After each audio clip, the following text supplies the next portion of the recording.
ಸ್ವಲ್ಪ ಗಲಾಟೆ ಜಾಸ್ತಿ ಮಾಡ್ತೀನಿ, ನಾನು ಸ್ವಲ್ಪ ಕಮ್ಮಿ ಮಾಡ್ತೀನಿ ಅಷ್ಟೇ. ಸ್ವಲ್ಪ ಗಲಾಟೆ ಜಾಸ್ತಿ ಮಾಡ್ತೀನಿ, ನಾನು ಸ್ವಲ್ಪ ಕಮ್ಮಿ ಮಾಡ್ತೀನಿ ಅಷ್ಟೇ.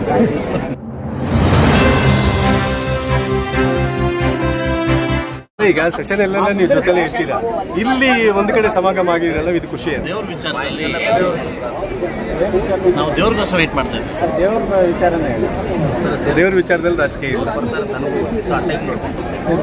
ಇದೇ ಟೈಮ್ ದೇವಸ್ಥಾನ ಕಾರ್ಯ ಸೇರ್ಪಡೆ ಎಲ್ಲ ನಾವೆಲ್ಲ ಜೊತೆಲಿ ಸೇರೆ ಮಾಡಬೇಕು. ಅವ್ರು ಬರ್ತೀನಿ ಅಂತ ಗೊತ್ತಾದ್ರೆ ನಾನು ಇವ್ರು ಬರೋದು ನನಗೆ ಗೊತ್ತಿತ್ತು. ನಾನು ಪೊಲೀಸರಿಗೆ ಇನ್ಫಾರ್ಮೇಷನ್ ತೊಗೊಂಡೆ ನಾನು ಬಂದು ಹೋದ್ಮೇಲೆ ಅವ್ರು ರೀಚ್ ಆಗಿ ಹೋಗೋಣ ಅಂತ ನಾನು ಮುಲ್ಬಾಲ್ ಹತ್ರ ಕಾರ್ ನಿಲ್ಲಿಸ್ಕೊಂಡು ಒಂದು 15 ನಿಮಿಷ ಇತ್ತು. ಇವ್ರು ಮುಂದೆ ಆಗಿ ನಾನು ಬಂದೆ. ಅವ್ರು ರೀಚ್ ಆಗಿ ಫಸ್ಟ್ ಪ್ರೊಟೆಕ್ಟ್ ಆಮೇಲೆ ನಾನು ಹಿಂದೆ ಹೋಗೋಣ ಅಂತ ಅದು ಕಾಮನ್. ಜೊತೆಲಿ ಬರಬೇಕು ಅಂತ ಹೇಳ್ಬಿಟ್ಟು ಏನೋ ಪ್ಲಾನ್ ಮಾಡ್ಕೊಳ್ಳಿಲ್ಲ ಸರ್? ಒಟ್ಟಿಗೆ ಹಿಂದೆ ಮುಂದೆ ಆಯ್ತಲ್ಲ, ನಾನೇ ಪ್ರೋಟೋಕಾಲ್ ಪ್ರಕಾರ ಅವ್ರ ಮುಂದೆ ಇರಬೇಕು, ಫಸ್ಟ್ ಇರಬೇಕು. ಅವ್ರಾದ್ಮೇಲೆ ನಾವು ಬರಬೇಕು. ಅದರಿಂದ ಅವ್ರ ಮುಂದೆ ಹೋಗಿ ಆಮೇಲೆ ನಾವು ಬರೋಣ. ಪ್ರೋಟೋಕಾಲ್ ಏನಿದೆ ಮೇಂಟೈನ್ ಮಾಡ್ತೀವಿ. ಅವ್ರು ಬಂದಮೇಲೆ ನಾನು ಬರ್ತೀನಿ. ಈಗ ನಾನು ದೇವ್ರನ್ನ ಎತ್ಕೊಂಡು ಬರುವಾಗ ಅವ್ರು ಇರಬೇಕು. ಎತ್ಕೊಂಡು ಬಂದು ನೋಡಿದೆ ಕರೆಕ್ಟಾಗಿ ದೇವ್ರು ಎತ್ತಾ ಇದೆ, ಅಲ್ಲಿ ನಿಂತ್ಕೊಂಡಿದ್ದೆ, ದೇವ್ರು ಎತ್ತಾ ಇದೆ. ಪ್ರೋಟೋಕಾಲ್ ಏನಿದೆ ಮೇಂಟೈನ್ ಮಾಡ್ತೀವಿ. ದೇವ್ರ ಕಾರ್ಯದಲ್ಲಿ ಯಾವುದೇ ಪಾರ್ಟಿ ಪಕ್ಷ ಒಂದೇ ಎಲ್ಲ ಭಾರತೀಯ ದೇವ್ರ ಕಾರ್ಯಕ್ಕೆ ಯಾವುದೇ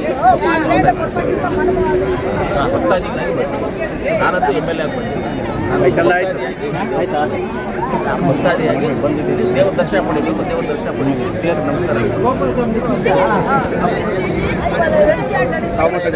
ಅಂದರೆ ಪಾರ್ಟಿ ಅದು ಇದು ನಮಗೆಲ್ಲ ಏನಿಲ್ಲ. ಜೊತೆಯಲ್ಲಿ ಕಾಫಿ ಕುಡಿಕ ಅಸೆಂಬ್ಲಿಯಲ್ಲಿ ಮಾತಾಡ್ಕೊಂಡು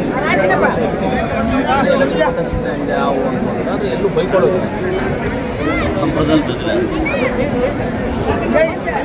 ಸ್ವಲ್ಪ ಗಲಾಟೆ ಜಾಸ್ತಿ ಮಾಡ್ತೀನಿ, ನಾನು ಸ್ವಲ್ಪ ಕಮ್ಮಿ ಮಾಡ್ತೀನಿ ಅಷ್ಟೇ. ಅಭಿವೃದ್ಧಿ ಬಂದಿಲ್ಲ ತಾಲೂಕಿಗೆ ವಿರೋಧ ಮಾಡಲೇಬೇಕು. ನಾನೇ ಹೇಳಿದ್ದೀನಿ, ಮಾತಾಡಿದ್ದೆ ಜೋರಾಗಿ ಮಾತಾಡಿ.